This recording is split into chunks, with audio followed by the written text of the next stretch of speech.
여성 공감 직업 토크쇼 그녀가 돌아왔다. 안녕하세요, 김민지입니다. 네, 벌써 2017년 11월입니다. 올 한 해도 막바지를 향해 달려가고 있는데요. 그녀가 돌아왔다는 이번 주에도 여러분들에게 유용한 직업 정보 전달해드리도록 하겠습니다. 오늘도 저희와 함께 하시면서 다양한 직업 정보 많이 얻어가시길 바라겠습니다.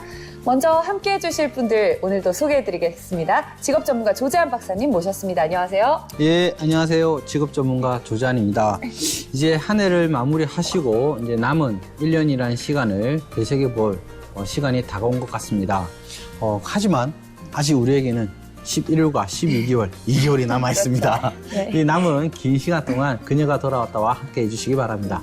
네, 그리고 열심히 취업의 길을 찾고 있는 취업준비생이죠. 김재영 양이 함께합니다. 안녕하세요. 안녕하세요. 네, 안녕하세요. 김재영입니다. 오늘도 그 직업에 대한 궁금증 잘 풀고 가겠습니다. 네, 이번 주 그녀가 돌아왔다 월화수 어떤 내용이 준비되어 있는지 재영 양이 소개해 주시죠. 네, 월요일은 직업에 대한 궁금증을 풀어보는 어떻게 생각해와 현역으로 활동 중인 여성 직업인과 함께 직업 현장의 생생한 이야기 들어보는 그녀의 잡담으로 꾸며지고요. 화요일은 선정직업 전문가들과 함께 자격증 정보와 취업 관련 정보를 알아보는 그녀의 취업 스케치. 수요일은 빅데이터로 알아보는 직업 키워드 분석과 직업 최종 평가. 그리고 직업 관련 좋은 뉴스, 나쁜 뉴스, 재밌는 뉴스와 함께하는 수다 토크 자비수다로 여러분을 찾아갑니다. 네, 오늘의 이야기 그럼 본격적으로 시작해 보도록 하죠. 여성 공감 직업 토크쇼 그녀가 돌아왔다. 지금부터 시작합니다.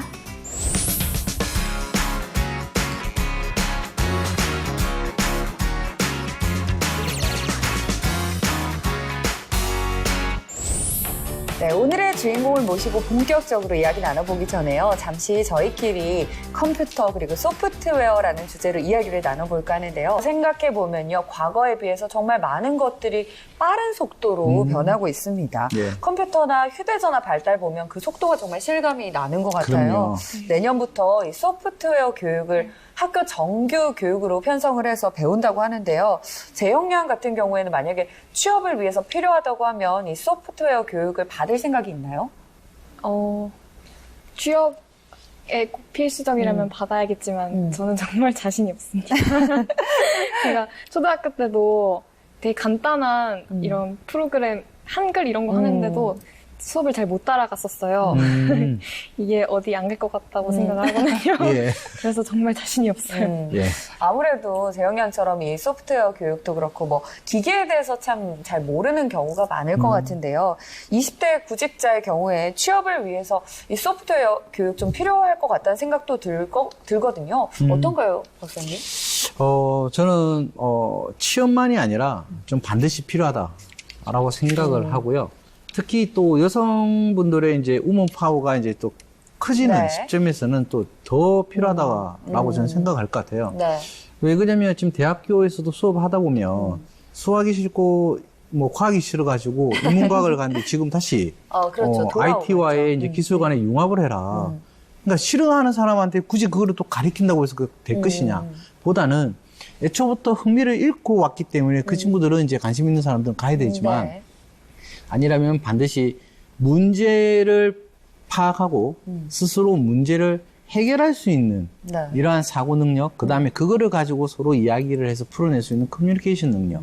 저는 그 측면에서 이 소프트웨어의 교육은 반드시 이제부터 준비가 되고 전문화돼야 된다. 저는 그렇게 보고 있습니다. 네. 저는 소프트웨어 교육하니까 생각난 게 보통 우리가 코딩을 많이 떠올리잖아요. 예. 저도 중학교 때 잠깐 정보 올림피아드라고 해서 이 코딩 교육을 좀 받아본 적이 있어요. 네. 근데 그게 실제로 뭐 컴퓨터 언어라고 생각해서 막상 컴퓨터 언어뿐만이 아니라 그 생각하는 알고리즘을 하는 훈련이거든요. 네. 그래서 그게 실제로 수학하는 데도 굉장히 도움이 많이 됐던, 수학 공부에도 도움이 많이 됐던 경험이 맞습니다. 있는데 사실 우리 생활에 예전에 없던 뭐 신기술들 정말 많이 적용이 되고 있잖아요. 네. 그중에 대표적인 게 아마 사물 인터넷, IoT 아닐까 싶어요. 두 분께서는 뭐 IoT 중에 좀 이건 정말 편리하다, 이건 혁신적이다 생각했던 것들 있으신가요? 저는 지금 4차 산업이라고 우리가 흔히 많이 하는 것 중에 네. 이 머신러닝이라는 머신러닝. 예, 부분이 있습니다. 그러니까 기계가 기계끼리 서로 사물과 사물 간의 학습을 통해서 네. 모든 이제 답을 이제 주는 네. 이 부분인데요. 가장 간단한 것 중에 하나가 이제 우리가 보통 안면인식 그걸 이제 많이 해요. 그러니까 네. 보통 센스들이 이제 막 붙어 있잖아요. 그래서 제가 가다 보면 이 센스에 의해 가지고 그 사람의 먹거리, 오. 그다음에 취향, 네. 그다음에 패션, 그다음에 화장품, 뭐 어떤 피부 상태 이런 부분들을 다 체크를 해서 그 사람한테 맞는 고객에 맞는 상품들을 제안을 하고 그 근처에 있는 모든 데이터들을 조합을 하는 거죠. 네. 그러니까 결국은 딥러닝이라고 하는 이 분야하고 같이 합쳐지기 때문에 네. 이제 앞으로는 이제 그냥 단위도 된다. 음. 그리고 자기가 원하는 것은 바로 데이터를 입수할 수 있는 네. 이런 이제 시대를 우리가 이제 곧 맞이하게 될 것이라는 거죠. 그래서 그 부분이 제가 좀 가장 관심 있는 거고요.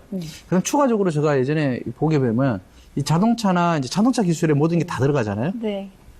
근데 이제 무슨 제품, 장비 이런 쪽에도 이제 부품들의 모든 것들은 이제 센스화가 된다라는 게 앞으로 4차 산업의 또 핵심 네. 이슈죠. 그래서 이런 데이터들 부품 교체하는 시기라든지 이 노후라든지 생산성이라든지 이런 것들을 이제 다 우리가 받을 수 있기 때문에 이 사물 인터넷이나 ICT 이러한 기술들은 앞으로 계속 발전되리라고 저는 보고 깜짝깜짝 놀랍니다. 그러게요. 저도 머신러닝 아까 말씀하시니까 왜 작년에 진짜 화제가 됐던 게 이세돌과 알파고의 바둑 그렇죠, 대결이었잖아요. 정말 볼 때마다 이 신기술은 볼 때마다 발전하고 또 볼 때마다 놀라운 것 같아요. 네. 재영 양 생각도 들어보고 싶은데요. 저는요, 사실 제가, 정말 잘 모르는데, 광고 같은 데 보면요, 이렇게 집에서 핸드폰으로 제어할 수 있는. 제어하는 이런 거 네. 네. 보고 굉장히, 되게 편해 보인다, 이렇게 느끼기도 했고요. 네. 네. 또, 제가 좀 관심이 있는 게, 스마트 스위치라고 해서, 네. 뭐, 기계한테 이름 정해놓고, 어. 기계 누구야, 불 꺼줘 하면 불도 자기가 꺼주고, 뭐, 네. 이렇게 말로 하거나, 네. 리모컨 하나로 다 네. 되는 네. 세상이 됐더라고요. 그렇죠. 그런 거 보고 굉장히 편리하다고 느꼈어요. 네. 그럼 가장 체감하는 좀 이건 정말 세상을 바꾼 기술이다 하는 거 어떤 것들이 있을까요? 뭐 다양하게 여러 가지가 있겠지만 누구나 다 공감하실 거예요. 스마트폰이 되지 않을까. 그렇죠. 그러니까 anyway 어디에서나 anytime 뭐 내가 원하는 시간대에 any 네. device 내가 원하는 장비 어떠한 장비를 쓰더라도 모든 데이터들을 이제 원하는 거죠. 그러니까 예전에 원했던 전문가들로부터 얻었던 지식을 이제는 구글이나 유튜브 모든 이제 인터넷 매체를 통해서 다 얻을 수 있잖아요. 네. 그렇기 때문에 저는 그거를 가장 손쉽게 그 다음에 클라우드라고 하는 이런 것들을 이제 할 수 있게끔 구현했던 가장 최소한의 이런 ICT 기반의 기술 중에 하나가 저는 스마트폰이라고 생각을 하고 모든 걸 다 바꿔놓은 구조지 않을까 그렇게 생각을 합니다. 혁신적인 기술, 재영 양 생각도 들어보고 싶어요. 저도 스마트폰 기술이 우리 생활을 많이 바꾼 것 같다고 생각하는데요. 저도 컴퓨터랑 안 친하다 보니까 컴퓨터 잘 안 썼는데 이게 스마트폰이 생기니까 또 컴퓨터는 잘 안 쓰고 스마트폰만 사용하죠. 그렇죠. 네, 그리고 어릴 때는 영상통화나 이런 밖에서 인터넷 하는 거가 상상이 잘 안 됐고 이렇게 하면 또 돈이 엄청 많이 나가서 데이터. 그렇죠. 경험도 있는데 근데 지금은 이게 데이터도 이렇게 빵빵하고 와이파이도 되고 하는 네. 이런 스마트폰 기술이 네. 참 우리 세상을 많이 바꾼 것 같아요. 맞습니다. 두 분이 스마트폰 얘기를 하시니까 전 생각난 게 네. 얼마 전에 저희 엄마가 와서 깜짝 놀라시면서 꽃 검색을 아냐고 물어보시더라고요. 이게 꽃 검색이 뭐냐면요. 이렇게 야생화들이 예쁜 야생화들 보다가 지나가다 이렇게 스마트폰으로 찍으면 이 꽃이 어떤 꽃인지를 알려준다는 거예요. 너무 혁신적인 기술이라고 생각을 들었는데 네. 생각해보면 뭐 우리 카페에서도 좋은 음악 나오면 맞아요. 음악 검색으로 이렇게 음악 듣고 하잖아요. 꽃 검색, 음악 검색. 요새는 뭐 와인도 이렇게 찍으면 네. 와인이 어떤 와인인지 몇 년 산인지 이런 것도 다 나온다고 하니까 정말 이 기술의 발전이 네. 놀라운 것 같다는 생각이 듭니다. 그러니까 딥러닝이라고 부르는 거죠. 네. 사물을 찍으면 그에 대한 윤곽과 이런 것들을 인식을 해서 이제 제공해주는 서비스이기 때문에 이제는 몰아가다가 뭐 종이 뭐지? 이렇게 해서 찍으면 네. 그게 다 나오게 되는 네. 구조가 된 거죠. 네, 정말 컴퓨터는 모르는 게 없는 것 같아요. 정말. 네, 두 분과 함께 컴퓨터와 소프트웨어에 대해서 잠시 이야기 나눠봤고요. 그녀가 돌아왔다 이번 주에 알아볼 직업은 그래서 바로 소프트웨어 교육 전문가입니다. 직업 삼행시부터 시작을 해볼까 하는데요. 두 분이 또 네. 이제 준비를 많이 해오셨다고 하니까 정말 기대가 많이 됩니다. 오늘은 소프트웨어 오행시로 한번 시작을 해볼까 하는데요. 정말 어렵습니다. 이거 작가님한테 제가 이야기를 하고 싶은데. 이거 그만하고 싶으신 것 같아요. 이건 오행시 너무 어려웠던 것 같아요. 그러니까 저는 작가님이 써주신 거 보고 이 소프트웨어로 도대체 어떤 오행시를 할 수 있을까라는 생각을 해봤는데요. 그래도 우리 재영 양이 잘 준비해 오셨으리라 믿고 재영 양 소프트웨어 오행시부터 들어보도록 하겠습니다. 재영 양 제가 오늘 띄워드릴게요. 네, 시작해볼까요? 이게 조금 창피한데 네. 버전이 있거든요. 네. 조선시대 버전이에요. 아우, 궁금한데요. 좋습니다. 제가 이번에 왠지 박사님을 이길 것 같은데 선전포고를 드립니다. 그럼 알겠습니다. 제가 심사위원으로 점수를 한번 네. 매겨보도록 하겠습니다. 재영 양부터 시작해보죠. 소녀 소원이 있사옵니다. 전에 내가 했던 버전인데. 이거 시작부터 빵 터지는데 그 다음에 프랑스로 여행을 떠나는 것이옵니다. 트럭을 타고 떠나도 좋습니다. 왜? 웨딩드레스를 입고 서방님과 함께 떠나고 싶어요. 어서 허락해 주시어요. 와, 키워가지고 이렇게 잘할 수 없어요. 제가 이렇게 박수치기가 처음인 것 같아요. 너무 창피하네요. 멋집니다. 재영 양의 고뇌가 느껴지는 오행시였습니다. 저도 예전에 어서 오너라 뭐 이렇게 했던 것 같은데, 그죠? 전화. 맞다. 전화 진짜 연극했죠. 박사님 기대가 됩니다. 박사님 오행시 한번 이제 들어볼까요? 박사님 시작해보겠습니다. 소프트웨어 교육 전문가가 되고 싶은데 어떻게 하면 되나요? 프로가 되기 위해서는 꾸준한 트레이닝과 왜? 웨어러블한 사고방식으로 준비한다면 어렵지 않아요. 죄송하지만 이거 명백히 재영 양 승인 드리겠습니다. 예. 오늘은 제가 양보하도록 하겠습니다. 알겠습니다. 네. 두 분의 재치 있는 오행시 잘 들었습니다. 사실 이 소프트웨어 교육 전문가라는 게 생소한 직업인데 두 그럼요. 분이 이렇게 오행시로 풀어주시니까 또 재밌게 시청자분들이 다가오셨을 것 같은데요. 이 사실 소프트웨어 교육 전문가 많은 분들이 좀 소프트웨어도 어렵고 또 전문가라는 직업이 어떤 직업인가 하실 것 같아요. 박사님께서 직업사전적인 의미로 좀 풀어주시죠. 실질적으로 이제 이 분야가 정식으로 이제 구성되기보다는 네. 일단 기존에 있는 이제 직업명들을 제가 가지고 좀 이야기를 좀 해야 될 것 같아요. 그래서 일단은 제가 이제 우리가 흔히 알고 있는 컴퓨터 강사의 어찌 보면 일환으로 봐야 네. 되기 때문에 컴퓨터 강사에 대해서 먼저 말씀을 좀 드리면요. 컴퓨터 관련 전문 인력을 양성하기 위해 수강생들에게 컴퓨터 관련된 하드웨어, 그 다음에 네. 소프트웨어, 그 다음에 언어, 운영 체계, 그 다음에 네트워크, 데이터베이스, 인터넷, 그 다음에 웹사이트 제작과 같은 이런 과목과 기술을 가리키는 직업이다라고 명시가 되어져 있고요. 이 중에서 우리가 보게 되면 이 소프트웨어라고 하는 특정 분야를 이제 가져 나왔던 네. 형태죠.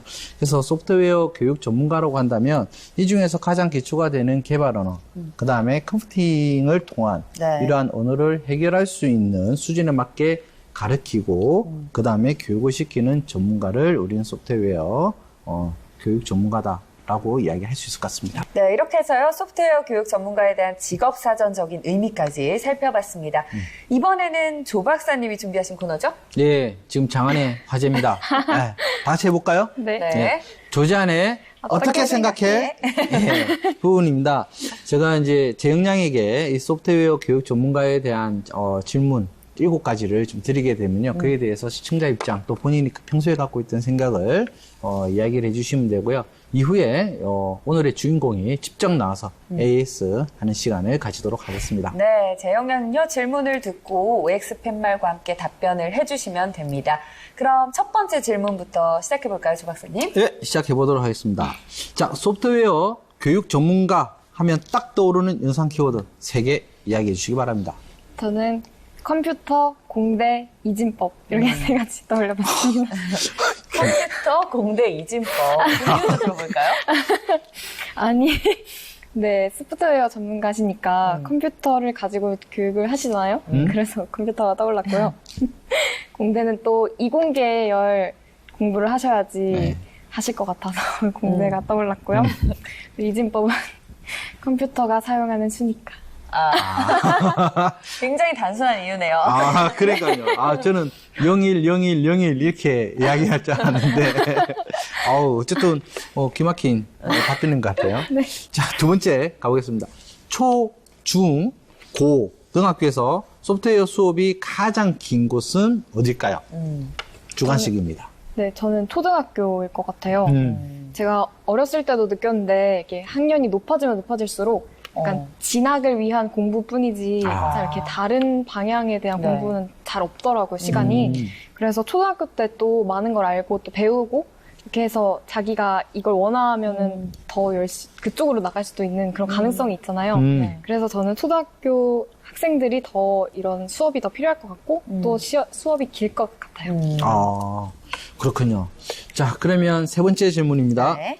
이 소프트웨어 교육은 초등학교 몇 학년부터 과목에 포함이 될까요? 저는 3학년이라고 생각해봤습니다. 3학년이요? 3학년? 그렇게 생각하신 이유는요? 그게 1, 2학년은 조금 어릴 것 같고요. 딱 중간이니까. 네. 제가 컴퓨터 시간이 초등학교 3학년 때부터 있었던 것 같아요. 네. 학교에 수업이 있었어요? 네, 제가 어릴 때. 주 박사님 없으셨나요? 너무 세대 차이 나는 거 아닌가요? 저희 때는 컴퓨터라는 게. 국민학교 출신? 예, 저는. 뭘 당연한 걸 이런 말 물어보세요. 당연한 걸 물어보시는 거예요. 조 박사님 컴퓨터도 안 배우시고 참 너무 네. 세대 차이 나네요. 그렇죠. 저도 이 초등학교 부른 지가 얼마 안 됐습니다. 자, 네 번째 질문입니다. 소프트웨어 교육의 가장 큰 목표는 소프트웨어 코딩 능력 향상이다. 맞으면 O, 아니면 X를 들어주세요. 저는 O라고 생각합니다. 그렇게 생각하신 이유도 들어보죠. 이게 제가 사실 하기 전에 코딩이 뭔지 잘 몰랐는데 정말요? 코딩이라는 걸 알아보니까 그 컴퓨터 언어를 입력해서 네. 프로그램을 만드는 기술? 소프트웨어를 개발하는 기술? 네. 이렇게 얘기를 하시더라고요. 네. 그래서 이게 교육이잖아요. 네. 그 프로그램을 개발하는 거나 하는 거는 자기 재량의 문제고 창의성의 문제인 것 같고 네. 교육은 그냥 있는 사실을 그대로 전달해서 알려주는 거니까 네. 그런 딱 기본적인 베이스만 알려주면 될 것 같아서 코딩을 잘 시켜주는 법을 배우는 게 그거 같아요. 네. 이 답변에 대한 에이스 답변도 곧 들어보도록 하죠. 다음 그렇죠. 질문이요. 자, 다섯 번째입니다. 이 소프트웨어 교육은 책과 컴퓨터로만 진행된다. 자, 맞으면 O, 아니면 X를 들어주세요. 저는 X입니다. 네, 이유는요? 일단 컴퓨터랑 책하고 컴퓨터만 사용할 것 같진 않고요. 오히려 책이 아니고 컴퓨터나 다른 거를 더 추가해서 배울지언정 책과 컴퓨터로만 하지 않을 것 같아요. 그런데요, 저도 언뜻 들었을 땐 X라고 생각했는데 그 외에 뭐가 필요하지 생각해보면 또 뭐가 필요할까요? 딱히 없을 것 같다는 생각도 들어서 이 답변도 좀 이따가 전문가분의 답변을 들어보고 싶어요. 네, 다음 알겠습니다. 질문이요. 여섯 번째입니다. 초등학교 소프트웨어 교육 내용으로 선을 따라 움직이는 로봇을 만들 수 있다. 있으면 O, 아니면 X를 들어주세요. 저는 X입니다. 네? 아니라고 답변을 주셨는데 어떤 이유에서일까요? 이게 사실 오늘 주제가 저한테 많이 어려운 것 같아서 고민을 네. 많이 했는데 네. 초등학교 과정만으로 될까 싶어서요. 이게 좀 더 고등교육이 필요하지 않나라는 생각이 들었습니다. 단순히 근데 저는 선을 따라서 움직이는 정도라면 어느 정도 프로그래밍을 해서 완성시킬 수 있지 않을까라는 생각도 들거든요. 네. 이 부분도 에이스 답변 곧 들어보도록 하겠습니다. 시청하고 있는 초등학교 학생들이 이거 확 갑자기 일어날 수 있는 이런. 이 정도 할 수 있는데. 그렇지. 나를 이렇게 우습게 봤어? 이렇게 할 수 있는 이 네. 답변 들어보도록 하고요. 네. 일곱 번째 마지막입니다. 좋은 소프트웨어 교육 전문가가 되기 위해서 가장 필요한 역량은 뭐라고 생각하십니까? 저는 새 기술을 빠르게 받아들일 수 있는 흡수력이라고 생각했습니다. 네. 이게 요즘 하루가 다르게 기술도 발전하고 그렇죠. 또 이렇게 확 바뀌잖아요. 네. 그래서 이렇게 빠르게 바뀌는 분야인 만큼 자기가 빨리 습득하고 흡수해서 그 교육을 하는 게 중요할 것 같아서요. 네. 그래서 빠르게 배우는 흡수력이라고 생각했습니다. 네. 이렇게 해서요, 지금까지 조지안에 어떻게 생각해? 소프트웨어 교육 전문가와 관련한 다양한 질문에 재영양의 답변 함께 들어봤는데요. 잠시 후에 오늘의 주인공과 함께 답변에 대한 AS 시간 가져보도록 하겠습니다. 서울 용산구에 위치한 대문중학교. 이곳에서 오늘의 주인공 소프트웨어 교육 전문가 박지숙 선생님을 만날 수 있었습니다. 수업 시간 전 준비가 한창이었는데요. 오늘은 어떤 수업을 하게 될까요? 이런 수업을 피지컬 수업이라고 하는데요. 피지컬 수업은 외부 세계의 어떤 정보를 센서를 통해서 받아들인 다음에 그 센서 값을 활용해서 내 마음대로 제어할 수 있는 그런 시스템이죠. 이런 수업을 통해서 아이들이 주변에서 흔히 접할 수 있는 그런 자동화된 시스템이라든가 사물 인터넷의 기본 원리를 쉽게 이해할 수 있고요. 5가지 본격적으로 시작된 소프트웨어 수업. 회로 완성 후 작동까지 점검하게 되는데요. 많은 학생들이 적극적으로 참여하고 있었습니다.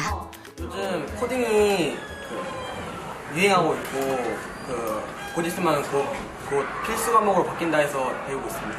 옛날부터 이게 꿈이기도 했고 요즘에는 이제 이런 것들이 유행이기도 하고 인기가 많으니까 그라운드로 연결하는 선생님의 설명이 이어지는데요. 5V로 연결. 하지만 처음 접하는 내용이다 보니 한 번의 설명으로는 이해가 되지 않는 경우도 있습니다. 하면 되겠어요. 스티커 붙여 있지 않은 거 그거 쓰면 돼. 이거를 9번에 얘를 10번에 11번에 연결하는 게 빠졌지, 그치? 제일 긴 다리가 이건지 확인했니? 이거 맞아? 두 번째 다리. 1대1로 학생들의 궁금증을 해결해주는 오늘의 주인공.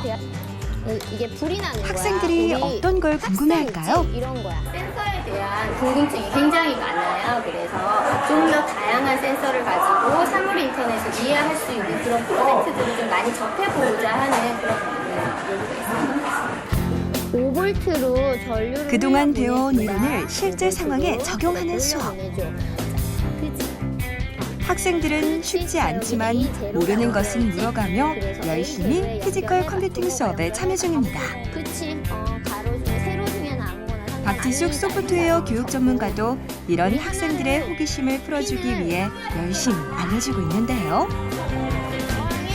과연 학생들은 이번 수업에서 어떤 걸 느꼈을까요? 잘했어? 직접 만든 센서 값으로 반응하는 시스템을 만드는 과정이 제일 재밌었습니다. 코드를 짜는 부분을 여러 방면으로 해보고 싶어요. 뭐 C++나 자바 그런 것도 해보고 싶고 이거 작동시키는 건 이걸로 하나 둘 결과물을 완성해가는 학생들. 그래서 이게 약해서 그래. 금세 배터리가 쓰레기통이 보이는데요. 가까이 오면 인식해서 과연 문제가 어떤 있고, 작품일까요? 없어지면 문이 닫히는 자동 오픈 쓰레기통입니다. 생각한 것을 스스로 완성해보며 배우는 학생들. 그리고 그 곁에서 생각하는 힘을 길러준 오늘의 주인공.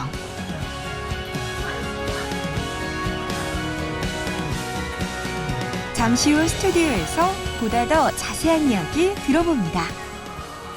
또 센서라는 하드웨어를 직접 이렇게 구성을 해야 해서 처음에는 이런 정기적인 지식이 없기 때문에 힘들어하지만 지금 익숙해서 좀 더 자기 스스로 응용도 하고 그런 네, 그녀의 잡담 오늘의 주인공입니다. 현역 소프트웨어 교육 전문가로 활약 중인 박지숙 선생님과 함께합니다. 안녕하세요. 안녕하세요. 네, 소프트웨어 교육 전문가로 활동 중인 박지숙이라고 합니다. 반갑습니다. 네, 반갑습니다. 박지숙 선생님께 소프트웨어 교육 전문가의 직업 현장 이야기 잠시 후에 들어보도록 하고요. 먼저 재영양이 앞서 답했던 내용에 대한 선생님께 AS 답변을 좀 네. 들어보도록 하겠습니다. 첫 번째 질문으로요. 소프트웨어 교육 전문가 하면 딱 떠오르는 연상 키워드 3개를 말씀해 주세요 라는 질문에 재영 양이 뭐라고 답변하셨죠? 저는 컴퓨터, 공대, 이진법이라고 했습니다. 네. 선생님 어떤가요? 네, 저는 거기서 컴퓨터와 이진법에만 동의하겠습니다. 네. 네, 사실 소프트웨어 교육 전문가라 함은 컴퓨터를 도구로 해서 아이들에게 네. 사고력 증진을 위한 교육을 하는 사람을 말하는데요. 네. 사실 공대를 졸업해야 되는 것은 아닙니다. 네. 저 같은 경우도 공대 전공자가 아니고요. 네. 오히려 공대처럼 이렇게 전문적으로 공부하신 분들은 좀 편견에 사로잡히셔서 오히려 그렇죠. 활동하시기 조금 어려운 경우도 제가 봤거든요. 네. 그래서 굳이 공대까지는 제가 동의를 할 수가 없고요. 네. 이진법은 물론 저희 뭐 컴퓨터 과학의 아주 기본 네. 개념이기 때문에 잘 알고 있어야겠죠. 네. 대단합니다. 2개나 맞추셨네요. 그럼요. 네, 다음 질문입니다. 2번째로요. 초중고에서 소프트웨어 수업 시간이 가장 긴 곳은? 이라는 질문에 재영 양이 뭐라고 답변하시죠? 저는 초등학교라고 답했습니다. 네. 네. 네, 실제로는요, 초등학교는 아니고, 2018년에 중학교, 고등학교부터 해서 34시간을 정보교과에서 이제 공부하게 되고요. 네. 2019년부터 초등학교가 17시간, 오. 네, 실과교과를 통해서 공부하게 되어 있습니다. 그래서 실제로는 뭐 초등학생이 가장 길진 않습니다. 네. 네. 다음 질문으로 넘어가 보도록 하겠습니다. 3번째로요. 소프트웨어 교육은 초등학교 몇 학년 과목부터 포함될까라는 질문에 재영 양은 저는 3학년이라고 답했습니다. 네, 어떤가요? 네, 저희가 의무 교육으로 네. 2019년에 시행될 교육에서는요, 네. 5, 6학년을 대상으로 하고 5, 있어요. 6학년 네. 대상이요. 그래서 3학년은 일단 저희 학교 교과목에서는 교육을 받을 수는 없습니다. 네. 사교육으로 일단 진행하도록 해야지요. 네. 5, 6학년 정도는 돼야 좀 습득을 할 수 있나 봐요. 네. 네, 4번째 질문으로 넘어가 보도록 하겠습니다. 소프트웨어 교육의 가장 큰 목표는 소프트웨어 코딩 능력 향상이다라는 질문에 OX로 재영 양이 뭐라고 대답을 하셨죠? 저는 O라고 답했습니다. 네. 네, 이거는 조금 애매할 수 있는데요. 네. 사실 그런데 소프트웨어의 교육의 궁극적인 목적은 그런 프로그래머 양성이나 어떤 전공자를 양성시키기 위한 그런 교육은 아니거든요. 네. 그래서 뭐 그런 프로그래밍 스킬을 업시킨다거나 뭐 그러려고 하는 교육이 아니에요. 그래서 이런 소프트웨어 교육을 통해서 문제를 해결할 수 있는 우리 사고력을 키우는 데 초점이 주어져 있기 네. 때문에 단순한 어떤 프로그래밍 능력 이런 거는 목표하는 바가 아닙니다. 그러니까 선생님 말씀 들어보면 비전공자나 뭐 우리 같은 일반인들도 소프트웨어 교육을 들으면 창의력 향상에 많이 도움이 된다는 말씀이신 것 네, 같은데요. 물론 그렇습니다. 저희가 사고하는 방법 그런 것들을 중점적으로 저희가 이끌어내려고 네. 하기 때문에 일반인들 저희 학생에만 해당되지 않아요. 모든 이 4차 산업혁명 시대에 살아가는 저희 모두에게 해당되는 사실 아주 필수적인 교육이라고 생각됩니다. 왜 그러냐면 제가 잠시 추가 드리면 이게 인문사회 쪽에 계셨던 그러니까 여성분들이 많잖아요. 네. 그러니까 그분들하고 이 소프트웨어 교육 전문가를 하시면 훨씬 더 이런 이야기거리를 많이 만들어내고 사고에 대한 폭을 넓힐 수가 있어요. 아까 말씀 이야기도 공대는 아까 말처럼 언제 끝내면 돼요? 이거 어떻게 하면 되나요? 이 딱 방법론으로 끝나기 때문에 네. 실제 인문사회 여성분들한테 가장 적합한 분야지 않을까 그렇게 네. 봅니다. 네. 5번째 질문으로 넘어가 보도록 하겠습니다. 이 소프트웨어 교육은 책과 컴퓨터로만 진행된다라는 질문에 재영 양이 뭐라고 대답하셨죠? 저는 X라고 대답했습니다. 네. 네, 어떤가요? X가 정답입니다. 네. 네, 실제로 SW 교육은, 소프트웨어 교육은, 그런 교육 대상자 연령이나 그런 교육 환경에 따라서 컴퓨터를 꼭 사용할 수 없는 경우도 있어요. 네. 그럴 경우에는 우리 주변에 흔히, 구할 수 있는 물건이라던가 또는 그런 수업에 적합화된 교구 등이나 또는 네. 놀이를 통한 네. 그런 사고력 증진에 또는 뭐 컴퓨터 과학의 기본 원리를 익히는 수업을 진행할 수가 있기 때문에 굳이 책 수학과 컴퓨터만 가지고 한다는 말은 좀 틀린 표현이 되겠습니다. 다양한 교구들을 이용을 할 수 있는 거네요. 네, 다음 질문으로 넘어가 보도록 하겠습니다. 이건 저도 궁금했던 질문인데요. 초등학교 소프트웨어 교육 내용으로 선을 따라서 움직이는 로봇을 만들 수 있다라는 질문에 재영 양은 저는 X라고 답했습니다. 지금 시청하고 있는 지금 우리 초등학교 학생들이 지금 막 지금 기다리고 있어요, 지금. 네, 초등학생들이 네, 반감을 가지지 않게 제가 다시 설명을 드리겠습니다. 네. 로봇을 움직인다라는 뜻은요, 설명을 드리자면 로봇을 움직인다라는 뜻은 피지컬 컴퓨팅을 의미하는데요. 피지컬 컴퓨팅이요? 피지컬 컴퓨팅이 좀 생소한 단어이실 네. 거예요. 피지컬 컴퓨팅은 하드웨어와 소프트웨어를 함께 이용을 해서 네.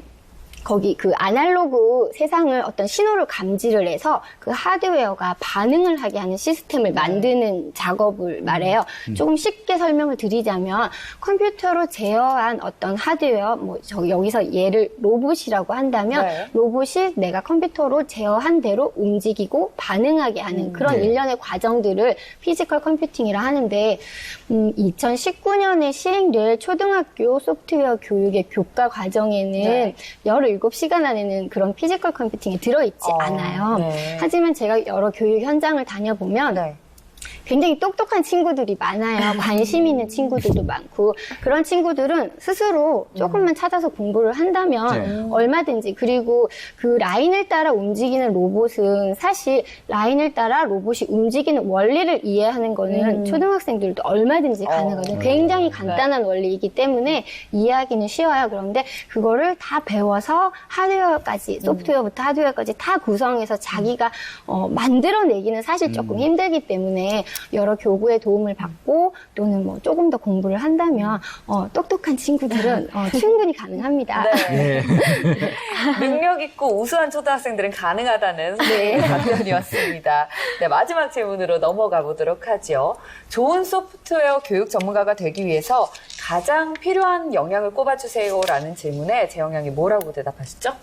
저는 그 빠르게 받아들이는 흡수력이라고 대답했습니다. 네, 저 이 대답에 저한테 질문을 하셨어도 저는 이런 대답을 했을 것 같아요. 와. 굉장히 100% 동의하는 답변인데요.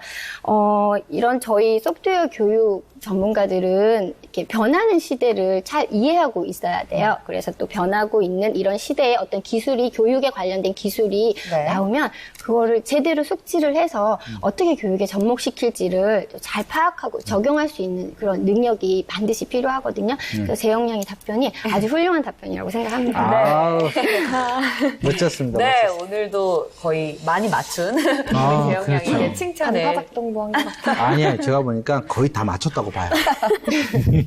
네, 이렇게 해서요. 조제안을 어떻게 생각해? 이렇게 마무리 해보도록 하고요. 지금부터는 본격적으로 오늘의 주인공 소프트웨어 교육 전문가 박지숙 선생님과 함께 직업 현장의 이야기를 나눠보는 그녀의 잡담 시작해보도록 하겠습니다.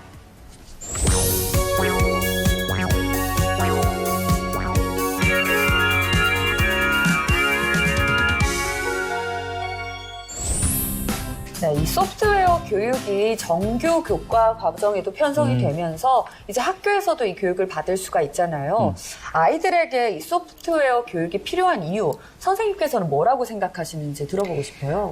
네, 요즘 4차 산업혁명 시대라는 말을 많이 접할 수 있잖아요. 이 4차 산업혁명 시대에 여러 키워드들이 있어요. 뭐 사물 인터넷, 자율주행 자동차, 드론, 3D 프린터, 뭐 AI, 인공지능, 로봇 이런 여러 가지 그런 키워드들이 있습니다. 이런 것들은 지금 우리 생활에 자리 잡아 있죠, 벌써. 그리고 우리의 살아가는 모습을 엄청난 속도로 바꾸고 있는 것들이죠. 그런데 이런 것들이 가능하게 하는 것이 무엇인지 아세요, 혹시? 소프트웨어. 네. 아까 보니까 굉장히 해박한 지식이 있으시더라고요. 그럼요. 바로 소프트웨어죠. 이런 소프트웨어는 현재 그 산업과 사회 전반에 접목이 되어서 새로운 가치를 지금 하루가 다르게 굉장히 창출하고 있는 실정입니다. 그래서 이런 사회를 우리가 소프트웨어 중심 사회라고 표현도 하죠. 근데 이제 예를 하나 들어본다면 저희가 사람과 사람이 저희가 오늘 이렇게 대화를 나누기 위해서 소통을 하기 위해서는 언어가 필요하죠. 네. 그래서 사람 간의 대화를 위해서 저희가 언어를 습득하듯이 앞으로는 사람과 사물 또 사물과 사물들 간에 대화하고 정보를 주고받는 시대가 네, 벌써 이제 시작이 되었죠. 그렇죠. 그래서 그런 소통의 도구가 바로 소프트웨어가 되는 것입니다. 네. 그래서 이런 소프트웨어를 통해서 변화하고 있는 사회를 이해할 수 있는 것이죠. 이해할 수도 있고 또 그런 소프트웨어를 다룰 줄 알고 제어할 수 있는 능력을 통해서 앞으로 살아갈 시대에 꼭 필요한 기본 역량이 될 것이고 또 우리가 그로 인해서 직업 세계가 굉장히 많이 바뀌고 있잖아요. 네. 그래서 그런 바뀌고 있는 직업 세계에 필요한 기본적인 역량이라고 할 수 있습니다. 네. 이 미래형 인재가 되기 위해서 꼭 필요한 교육이 아마 소프트웨어 교육이 아닌가 네. 싶어요. 지금 보면 어쨌든 말을 이제 교육가로서 또 이야기를 많이 잘 하시는데 이 소프트웨어 교육 전문가 하시기 전에 뭐 어떤 일 하셨나요? 네. 저는 공대를 나오지 않았습니다. 네. 저는 통계학을 전공했고요. 네. 통계학을 전공한 뒤에 마케팅 전략에 사용될 그 소비자 뭐 패턴이라던가 만족도를 조사해서 분석하는 일을 했고요. 네. 또 뭐 리서치나 자담회를 통해서 그런 의견들이 모아지면 새 제품, 신제품 개발이라던가 서비스에 사용될 목적으로 하는 그런 뭐 조사 분석 업무를 담당했었습니다. 거의 공대에 가깝다 봐야 되겠어요. 제가 보니까. 통계면 절반은 거의 수치를 다루는 일 아닌가요? 그렇죠. 네, 그렇죠. 네, 수치를 다루고 그 통계 분석을 하기 위해서는 이런 프로그래밍도 좀 필요하기 때문에 네, 공대까지는 아니고 비스무리하게. 그 마케팅 일 하시다가요. 네. 그 소프트웨어 교육 전문가를 하기로 결심한 계기가 뭘까요? 그 마케팅 업무랑 조사 분석 업무는 이제 제가 결혼하기 전에 이제 하다가 육아가 너무 힘들어서 네, 육아에 전념을 했었어요. 근데 이제 아이들을 키우다 보면 대부분의 학부모님들이 한 번쯤은 느끼실 거예요. 대체 이런 것들을 꼭 가르쳐야 하나? 그리고 뭐 필요성에 의문이 드는 사실 교육들이 많아요. 네. 그런데 다들 뭐 대학을 가기 위해서는 미리 배워둬야 된다. 뭐 이런 식으로 해서 굉장히 저 나름 이런 교육에 회의감이 들고 있었거든요. 근데 그런데 우연히 그 서점에서 이 소프트웨어 관련한 그 교육의 중요성에 관련된 책을 제가 읽게 됐어요. 네. 네, 지금은 그 책 제목이 잘 생각이 나진 않는데 그걸 보는 순간 이거 우리 아이에게 앞으로 살아가기 위해서 꼭 대학을 떠나서 살아가는데 꼭 필요한 내용이 될 것 같다는 생각이 들었고요. 네. 또 아이뿐만 아니라 저도 꼭 알아야겠더라고요. 네. 그래서 정보를 찾고 또 이런 거를 본격적으로 한번 해보자 하는 생각에서 시작하게 됐습니다. 네. 선생님 말씀이 지금 TV로 시청하고 계신 경력단절 여성들에게도 굉장히 희망적인 이야기가 될 것 같다는 생각이 들었거든요.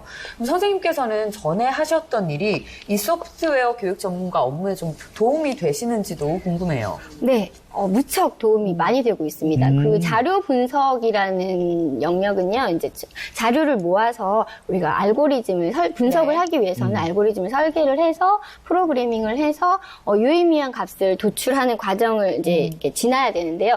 그걸 하는 과정에 제가 여기 컴퓨터적인 사고력, 논리적인 사고력이 쑥쑥 자라났더라고요.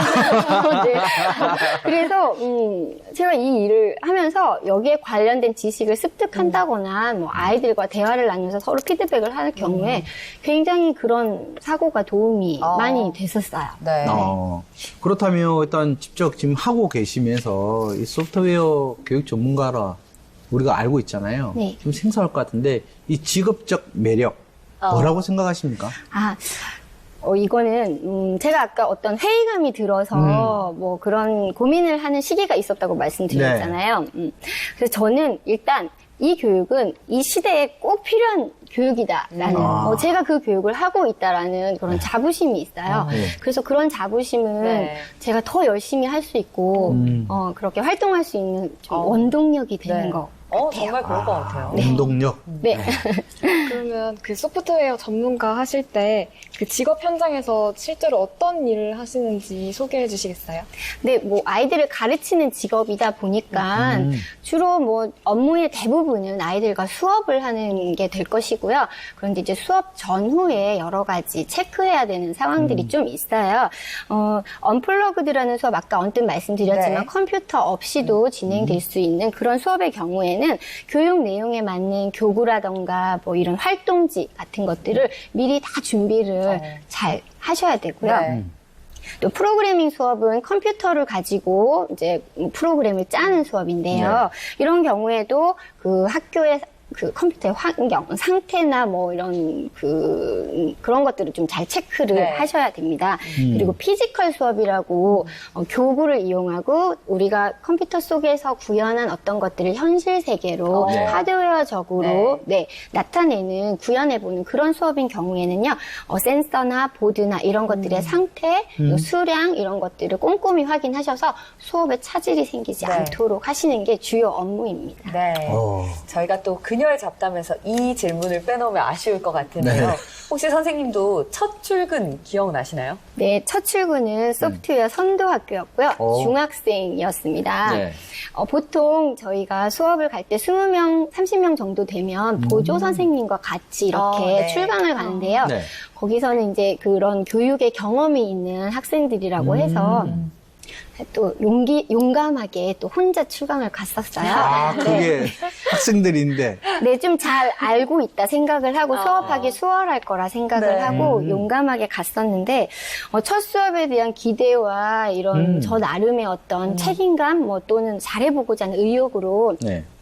수업 전체에 그 시나리오를 다 짜서 갔어요. 네. 수업 네. 시간별로 어떤 내용, 뭐 들려줘야 될 이야기들을 스크립트를 다 꼼꼼하게. 적어서 네, 연습도 엄청 많이 해서 갔어요. 근데 정작 교육을 딱 시작을 했더니 아이들이 제가 생각했던 수준이 아닌 거예요. 그래서 제가 준비한 수업의 절반 정도 진행을 했고요. 그런 와중에 저 혼자 이제 당황을 한 거죠. 아이들은 제 마음같이 따라오진 않고 제 마음은 바쁘고 네. 막 이래서 준비한 것들 제대로 하지 못해서 네. 굉장히 당황했던 그런 수업이었습니다. 네. 네. 아, 정말 어찌 보면 두려움도 많았을 거 아니에요. 오히려 이제 그 선도 학교다 보니 네. 이상한 질문 들어오면 어떻게 하지? 이것 때문에 준비 많이 네, 하셨을 것 그런 같은데. 거를 대비해서 이 아이들이 한 번 경험한 수업이기 때문에 그 다음 과정에 어떤 질문이 나올 것이다 이런 것까지 사실 준비를 다 했었거든요. 그렇죠. 우리가 흔히 말하는 오버하시는 것이. 네. 오버하셔가지고. 네, 네. 했는데 만약에 그날로 다시 돌아간다면 어떤 부분을 좀 보완해서 좀 어떻게 했으면 더 좋았겠다. 혹시 생각하신 거 있으신가요? 네, 제발 그날이 좀 다시 한 번만 딱 왔으면 좋겠습니다. 네, 네, 그날로 돌아간다면 제가 만든 그런 시나리오 다 버릴 거예요. 다 버리고 어떻게 했으면 좋겠나요? 네, 아이들의 속도에 맞춰서 네, 아이들과 함께 그 수업이 4시간짜리 수업이었는데요. 네. 아이들과 함께 속도를 맞춰서 아이들과 함께 꾸미는 그런 시나리오를 작성하고 싶습니다. 네. 직접 거기 가셔서 하니까 생각했던 거랑 얼마나 달랐던 거예요? 현장에 지금까지 뭐 초등, 중등, 고등 여러 현장을 다녀보면요. 네. 생각했던 거랑 다른 점은 저 같은 경우는 하나예요. 요즘 아이들이 굉장히 똑똑하다고 저는 알고 있거든요. 네. 많은 것들을 공부하잖아요. 네. 그래서 사실 실상 똑똑한 아이들은 굉장히 많아요. 그런데 생각하는 힘이 큰 아이들이 사실 좀 별로 없어요. 그래서 이런 교육 자체도 좀 생소하기도 네. 하고 그래서 그런지 모르겠지만 아이들 사고하는 이런 흐름이 좀 소극적이기도 하고 수동적이기도 해요. 이제 네. 자기가 적극적으로 생각을 해서 헤쳐나가려 하지 않고 이렇게 흐름상 선생님이 알려주는 대로만 하려는 또 그런 성향이 좀 있죠. 네. 네. 선생님도 사실 초보 시절이 있으셨잖아요. 그럼요. 네. 일을 시작한 지 얼마 안 된 소프트웨어 교육 전문가들이 좀 가장 힘들어하는 부분이 있다면 어느 부분일까요? 네, 저희 이 소프트웨어 교육은 아무래도 컴퓨터를 가지고 하는 수업이다 보니까 저희가 교구가 또 들어가는 수업이 많거든요. 네. 피지컬 같은 경우에는. 근데 아이들이 자제력을 잃어요. 평소에 집에서나 학교에서 컴퓨터를 잘 못하게 하잖아요. 네. 어머님이 못하게 하시니까. 컴퓨터를 딱 켜놓고 또 못 보던 이런 신기한 물건들이 있으니까 애들이 조금 자제력을 잃어요. 그래서 저희가 아무리 통제를 하려고 해도 사실 이게 힘든 부분 중에 하나인데 담임 선생님이나 학교 선생님께서 한마디 딱 하시면 사실 좀 말을 잘 들어요. 근데 이제 외부 강사인 저희가 얘기를 하면 네. 조금 이제 얘기를 좀 그런 통제가 네, 조금 힘든 경우들이 있어요. 매번 그런 건 아니고요. 네. 조금 그런 성향이 있는 데가 있죠. 저도 예전에는 나가 이랬는데 이제는 아까 통제 안 되는 그 친구들하고 어울리는 방법들을 이제 같이 하는 거죠. 네. 왜냐면 그거를 강압적으로 하다 보면 결국은 수업도 안 되고 아무것도 안 되기 때문에 그냥 그 애들이 할 수 있는 거를 갖고 이거 한번 해봐봐 라고 이야기하는 그게 정말 답인 것 같아요. 아이들 가르치는 일이 참 쉽지 않은 것 같아요. 쉽지 그러니까 않습니다. 이제 가르친다라고 생각하니까 이 가르치는 분이 답답한 거예요. 네. 내가 이거 가르쳐야 되는데 이거 가르쳐주고 와야 되는데 이렇게 되는 거고요. 자, 그러면 일단 누구나 초보 시절 뭐 실수담도 있죠. 그리고 앞으로 도전하실 분들 이 거울 삼아서 실수하지 않도록 하기 위한 이 실수담 한 가지 네. 좀 소개해 주시고 이거는 좀 조심하시오 라고 네. 좀 이야기해 주세요. 네, 실수담 뭐 워낙 많은데요. 네, 그 많으시구나. 중에 네, 워낙 많은데요. 되게 꼼꼼한 듯해도 허술한 부분이 많아서 아, 그래 보시네. 실수 아닌 척하고 넘어가서 그렇지 실수 많아요. 근데 이제 좀 주의하셔야 될 거 하나를 이제 말씀드리자면 예. 수업하실 곳에 컴퓨터실 환경을 반드시 네, 파악을 하셔야 돼요. 네. 이거 무슨 얘기냐면 제가 그쪽에 이제 선생님과 어떤 수업에 관련된 네. 여러 가지 협의 사항들을 다 마친 상태에서 네. 출강을 딱 갔을 때, 그 프로그래밍 언어를 가지고 이제 수업을 하게 되면 요즘은 그런 프로그래밍 언어들이 필요로 하는 웹브라우저가 따로 있어요. 그 환경에서만 되는 그런 것들이 있거든요. 또 사양 말씀을 하시는 네, 사양까지는 아니고요. 네, 크롬이라는 뭐 그런 것들을 깔아야 뭘 되는데. 깔고 네. 버젓도 맞춰야 네, 되고 네. 그런데 가보니 막상 30대가 넘는 컴퓨터에 크롬이 한 대도 깔려있지 않은 거예요. 그래서 수업 시간은 다가오고 정말 땀을 뻘뻘 흘리면서 30대를 제가 설치를 네, 다 하고 수업을 시작했던 경험이 있는데 네. 이런 경우가 사실 좀 많아요. 수업 네. 환경이 준비가 안 된. 그래서 그런 것들을 반드시 체크를 하시고 또 한 가지 더 말씀을 드리자면 초등학생 수업을 나가실 경우에는 마이크를 반드시 준비를 하시는 게 좋으실 거예요. 네. 그러니까 아이들이 좀 집중시키고 네. 통제를 하기 위해서는 이게 그냥 자연목을 쓰시다가는 네, 강사 활동에 지장을 받으실 수 있어요. 그래서 네. 마이크를 반드시 준비하셔서 네, 차분한 목소리로 네, 카리스마 있게 수업을 하시는 게 도움이 되실 것입니다. 네. 네, 그 말씀 들어보니까 초등학생들이 좀 이렇게 제어하기가 좀 힘든가 봐요. 네, 맞아요. 그래서 초등학교 그 소프트웨어 수업과 중학교 소프트웨어 수업이 다른 게 있다면 어떤 게 다를까요?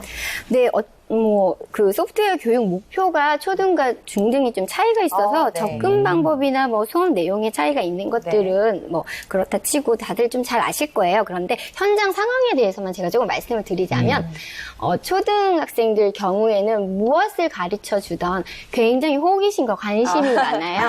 네.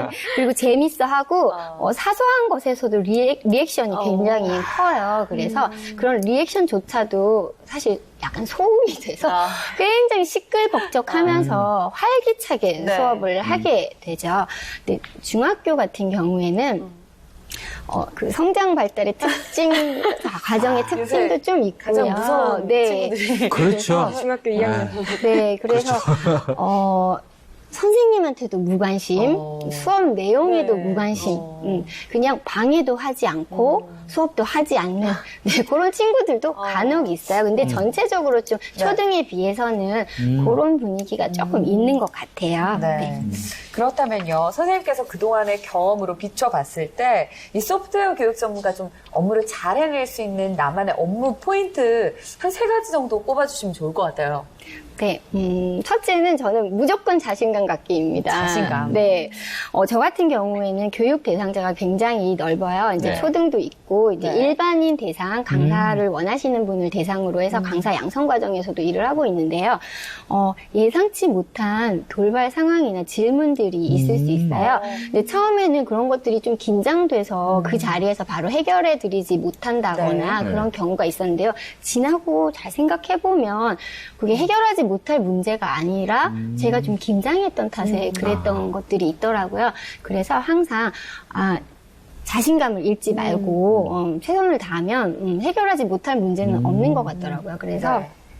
수업 전에는 항상 자신 있다라는 이런 화이팅을 하고 들어가죠. 네. 그리고 그 다음에는 함께 즐기자입니다. 함께 즐기는 네. 것인데요.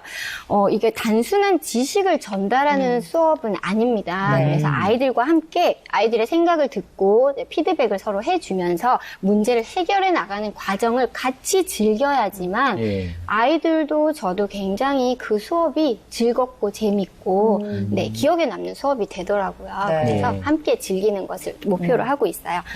그리고 새로운 교환을 끊임없이 개발하려고 노력을 합니다.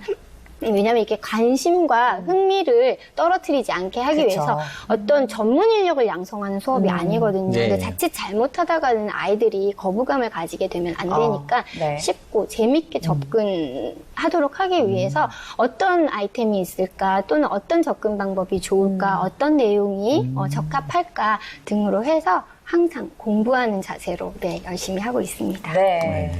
예, 정말 많은 이야기를 지금 들었는데 이 소프트웨어 교육 전문가로서의 이제 활동을 하시면서 저번에도 했지만 이렇게 울컥 할 정도로 힘들었던 이런 상황이 있다면 어떤 상황이었나요? 이거 울컥 연습하신 거죠? 아니 자연스럽게 울컥할 정도로 많으신가 봐요.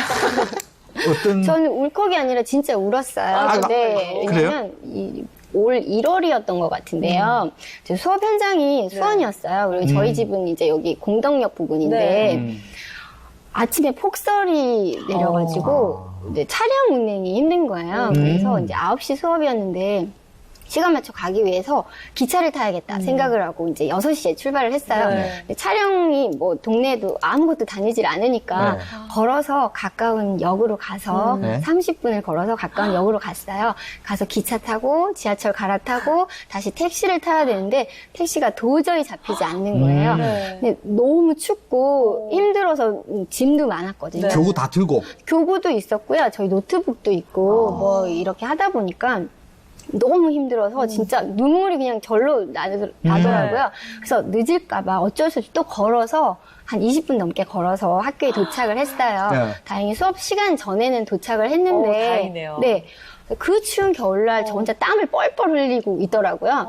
근데 갔더니 사실 학생들은 폭설 때문에 30분, 1시간 기본 지각을 했고요. 근데 이제 그 젖은 발이 이제 너무 추워서 수업 시간 4시간 내내 저 턱이 이렇게 막 떨려서 말을 하게 되더라고요. 그래서 진짜 눈물이 절로 나서 너무 괴로웠던, 너무 힘들었던 그런 경험이 있습니다. 듣기만 해도 마음이 아픕니다. 네, 진짜 울었어요, 그냥. 그러면 이렇게 울컥했던 기억도 있지만 좋았던 기억도 있으실 것 같은데요. 네, 바로 그 눈길을 헤치고 갔던 그 학교에서 일어난 일인데요. 네. 그 고등학교였어요. 그래서 이제 수업이 4시간씩 6일을 진행하는 방학특강이었거든요. 네. 한겨울 방학특강이었는데, 그 한 친구가 수업이 끝나고 저에게 와서 자기는 잘하는 것도 없고, 뭐 별로 하고 싶은 것도 없었대요. 그런데 이제 이 교육을 받고 나서 앞으로 어디에 관심을 좀 두어서 자기가 어떤 공부를 하면 좋을지 좀 그런 생각이 들었다고 하면서 저한테 고맙다고 얘기를 하는 거예요. 그래서 그 고생했던 그 마음이 눈 녹듯이 사라지면서 한순간 보람으로 바뀌는 그런 경험이 있었고요. 네. 또 한 가지 더 말씀을 말씀을 드리자면 제가 어린이 프로그래밍 경진대회 심사위원으로 간 적이 네. 있는데 초등학교 4-5명이 한 조를 이루어서 자신들의 프로젝트를 설명하러 이제 여기 심사장에 들어오는 거였어요. 근데 들어왔는데 한 친구가 5명 중에 한 친구가 휠체어를 타고 있더라고요. 근데 이제 친구들이 프로젝트에 대해서 설명을 하는데 장애인 친구가 집에서 밖에 나가서 놀지 못해서 네. 집에서 심심할 때 할 수 있는 게임을 만들었다고 하면서 자기네들 그 프로젝트는 세상을 따뜻하게 하는 소프트웨어라는 얘기를 하는 거예요. 그래서 제가 너무 감동받아서 제가 잘 울거든요. 막 심사 질문을 해야 되는데 막 울컥울컥 해가지고 질문하는데 좀 어려웠던. 슬플 때도 우시고 네. 감동받았을 네, 때도 말을 잘 못하겠는 거예요. 너무 그렇죠. 기특하고 네, 사랑스러워서. 그러니까요. 네, 추울 때 그래요. 우시고 울고 싶을 때 우시고. 그런 경험이 있습니다. 네. 지금도 좀 눈물 나려고 해요. 아, 그러셨구나. 네, 이렇게 해서 지금까지 소프트웨어 교육 전문가 박지숙 선생님과 함께 직업 현장의 다양한 이야기를 들어봤습니다. 저는 선생님께서 말씀을 하시는데 이 직업에 대한 애정이 묻어나서 굉장히 좀 인상적이었거든요. 두 분은 오늘 들었던 내용 중에 좀 가장 인상 깊었던 내용 어떤 것들이 있으신가요? 네.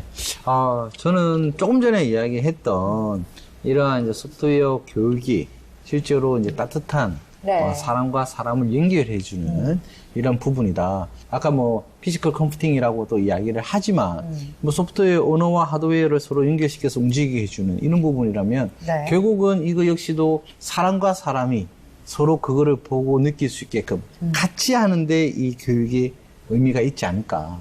저는 그 의미를 아까 말씀하셨던 이 의미를 좀 제가 재해석을 해서 한 건데 굉장히 따뜻한 이야기인 것 같아요. 네, 재영이 양은 어떤 점이 가장 인상 깊었나요? 저는 사실 그 말씀 듣기 전에는 편견이 좀 많았던 것 같아요. 이게 어렵다, 무조건 어렵고 뭐 공대 나온 사람 할 수 있다 이렇게 좀 이렇게 선입견을 가지고 있었는데 네. 그 말씀 들어보니까 이게 사람과 사람의 대화처럼 사람하고 사물이 같이 대화한다는 이 말에 나도 좀 배워봐야겠다라는 생각이 들었던 것 같아요. 네. 제가 이거 배운다는 이야기 처음 들은 것 같아요. 정말 배우시고 싶으세요? 좀 궁금증이 생기네요. 어떤 건지. 어렵지 않다면. 어렵지 않아요. 네. 네. 마지막으로 선생님께 앞으로 어떤 소프트웨어 교육 전문가가 되고 싶으신지 포부랄까? 다짐도 들어보고 싶습니다. 네, 이런 소프트웨어 교육을 학습과 평가라는 그런 틀에서만 바라보면 사실 아이들한테는 새로운 과목이 하나 추가되는 것이고요. 그럼요. 네, 또 이런 소프트웨어에 대한 거부감을 일으킬 수 있어요. 그래서 놀이를 통한 접근이라던가 또는 자신, 주변에서 일어날 수 있는 어떤 문제들을 발견하고 그것들을 친구들과 함께 팀워크를 이루어서 해결해나가는 과정, 그런 것들을 경험하게 해줌으로써 소프트웨어에 대한 즐거운 경험을 심어줄 수 있는 그런 선생님이 되고 싶습니다. 네. 네. 선생님 덕분에 아까 재영 양도 말씀했지만 호기심이 생겼잖아요. 네. 앞으로 이 소프트웨어 교육 전문가를 꿈꾸는 그녀들에게 좀 응원 한마디, 희망이 될 수 있는 말 한마디 해주시면 좋을 것 같아요. 네, 두려워하시지 마시고요. 관심이 있으시고 이미 열정도 있으시다면 거기에 노력만 조금 더 보태시면 됩니다. 새로운 시대를 아이들과 함께 발맞춰 나갈 수 있는 아주 멋진 직업입니다. 바로 도전해보세요. 네, 선생님 오늘 이렇게 그녀가 돌아왔다 시청자분들을 위해서 함께 해주셔서 감사합니다. 고맙습니다. 감사합니다. 네, 오늘은요, 미래 사회의 새로운 인재를 교육하는 직업이죠. 소프트웨어 교육 전문가에 대해서 알아본 첫 시간이었습니다. 내일은요, 소프트웨어 교육 전문가가 되기 위해서 필요한 자격증 정보와 또 취업에 대한 다양한 이야기 나눠보는 그녀의 취업 스케치로 꾸며질 예정이니까요. 내일도 그녀가 돌아왔다 함께 하시면서 여러 가지 직업 정보 얻어가시길 바라겠습니다. 여성 공감 직업 토크쇼 그녀가 돌아왔다. 저희는 오늘 여기서 인사드리겠습니다. 고맙습니다.